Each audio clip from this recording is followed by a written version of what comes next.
In the last video, we took a look into the recursive leap of faith strategy and identified the design strategies for designing a recursive solution. In this video, we're going to use the same strategies learned in the first video and we'll apply it step by step to design a recursive solution.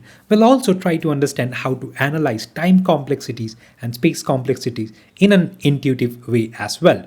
So hi, I'm Piyush and let's get started. Given a number n or an array of n numbers, we want to generate a power set. Now, what exactly is a power set? A power set is a set of all possible subsets of the given array. For example, when n equals 3, we want to generate a power set of the set with elements 1, 2, 3. The power set for this example will consist of all possible sets, starting with just one element, then all possible sets with two elements, and then three elements. It will also have a null set or an empty set as well. Cool. So let's go to the whiteboard and design a recursive solution for solving this problem. We will solve this problem in two ways to focus on how important the prerequisite step of the design process is. Let's start with the first intuitive solution. For step 0, let's try to investigate the sub-problems we can have. Let's say we have to form a power set with n elements or n numbers from 1 to n. Each subset in the power set will be part of the original set of the n elements. That is fine, right?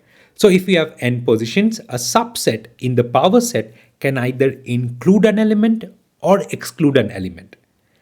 And we can form a subset where we keep doing the same thing for each element.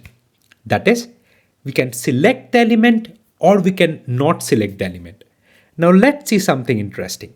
If you observe, each position has two options, either select an element or not select it.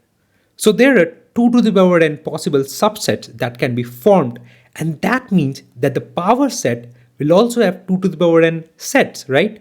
Cool.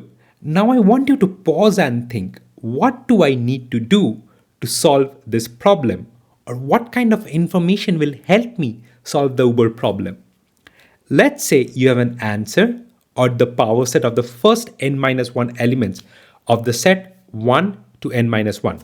In this case, we can simply create a final power set by either adding n or by excluding n to the sub-problem power set. Now the intuition is clear, and we will revisit this step when we are actually solving for n after the recursive step. Now let's move on to the next part of the design process. The next step, as promised, is the simplest step. We define the function generate power set, and it takes a parameter n as the state, and it should generate all the power set of all the elements from 1 to n. Now I can see some of you smiling since you have spotted the recursive step. Let's move on to the recursive step now. In this recursive leap of faith step, we want to know the power set of the first n-1 elements, which will help us solve the Uber problem.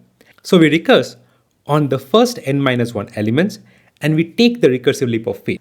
I hope you remember why we call it recursive leap of faith. Now that we have the power set of the first n-1 elements, we can actually move on to the inductive step where we can solve for n. Now this will be quite important. So in step 3, we have the power set of the first n-1 elements. Great. Now we can create a new power set by adding n to every element or every subset of this power set of n-1 elements. So we will have two power sets by the end, one having n and one without n. And then we can combine both of these two power sets to form the Uber power set for n elements. Sounds great, right? The code looks simple, where we simply combine both sets by including and excluding n. And there you go. Let's finally look at the last step of the design process. Now in this step, we need to finally figure out how to stop the recursion, and we need to find the base case. So what is the smallest sub-problem that we can solve without dividing it further? When n is 0 or 1, we can simply compute the result without dividing it further, right?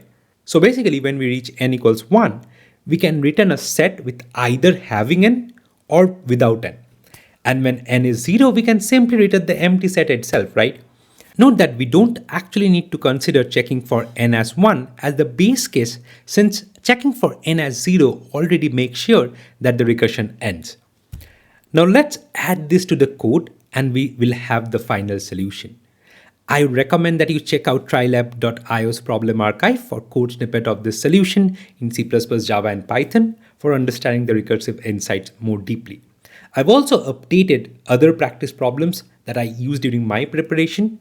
So yeah, do check it out. Now if you observe, the recursion tree starts with n elements and then recurses to n-1 and so on. And at each inductive step, we use the returned result or the returned power set of the subproblem to solve the given Uber problem.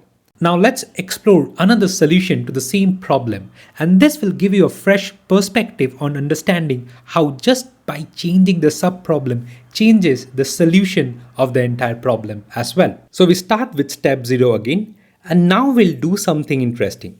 We have seen this earlier that a subset of the power set can be formed by either selecting or not selecting an element from the input set of n elements.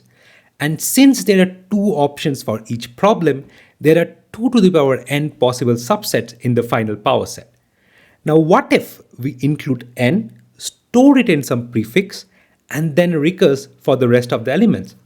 That is, for the power set of 1 to n-1 elements, we'll have the element n as the prefix for all of them. Similarly, we can exclude n and do the same, right? If you notice, the intuition is that what if the subproblem can generate all possible subsets of the set for n elements with a given prefix? Now this might make life easier.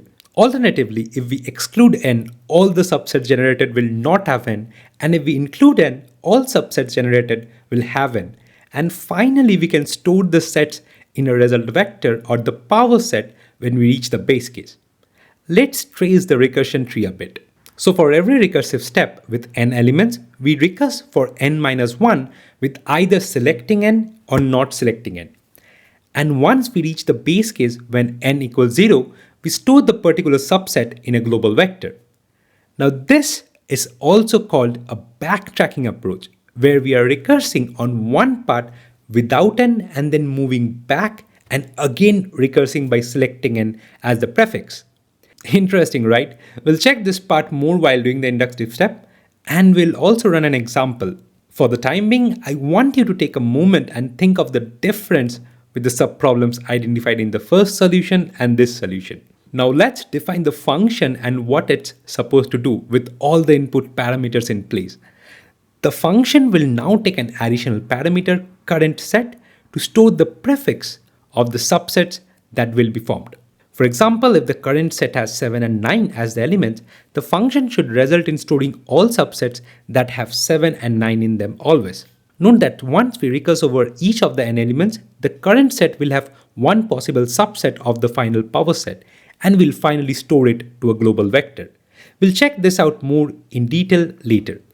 Now the next step, the recursive step, is where we recurse onto n-1 elements by either adding n to the current set, so that all the sets that get stored to the power set will have n in them, and we also recurse with n-1 elements without adding n to the current set to make sure that the power set also had sets without this element in them.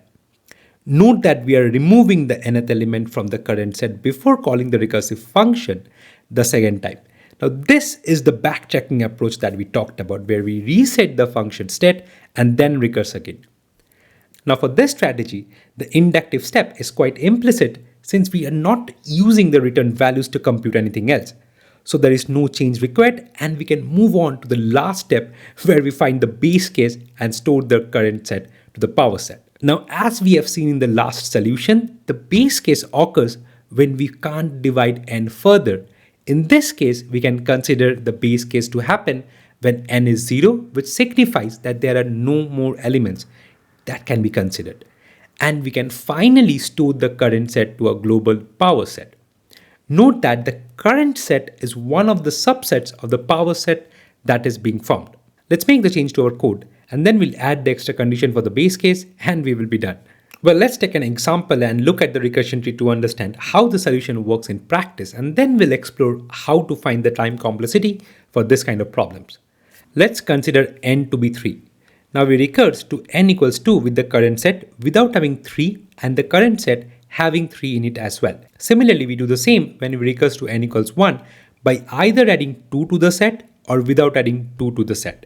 And finally, if you observe, we are able to compute and store all the 2 to the power n subsets of this power set using the strategy. Now we are ready to dive deep into understanding the time complexity. The first way to find the time complexity is to simply define the recurrence relation. And in this case, we are recursing twice at every recursive step. So t of n equals to twice of tn minus 1 plus some constant for function operations. Now, if you keep on expanding this turns out to be 2 to the power n minus 1, which is equivalent to big of 2 to the power n. Now we will also see another intuitive way of finding the time complexity using the recursion tree. So if you observe, each recursion level with n elements is calling two functions with n minus 1 elements and so on. So there will be n levels till we reach the base case, and for simplicity, let's consider the base case to be n equals 0, which will simply store the current set directly to the power set without any other computation. So if you observe, the second level will have 2 nodes, the third level will have 4 nodes, and finally the last level will have 2 to the power n nodes. Note that for binary trees, or rather complete binary trees with n levels, the total number of nodes till the last level is 2 to the power n minus 1. So the total nodes in this tree is 2 to the power n plus 2 to the power n minus 1. So the overall time complexity again becomes big of 2 to the power n. And the space complexity will also be big of 2 to the power n for the power set plus big of n for the recursion stack of n levels of the recursion tree. Now this brings us to the end of this video. I hope you liked the content and do share it with your friends and do subscribe to my channel as well. Keep an eye out for the dynamic programming related videos that I will be launching next week, and I will be solving a few LeetCode problems that I personally used during my interview preparation as well. And feel free to check out trilab.io's problem archive for more such problems with intuitive solutions and code snippets in C++, Java and Python as well. See you in the next video. Take care. Bye.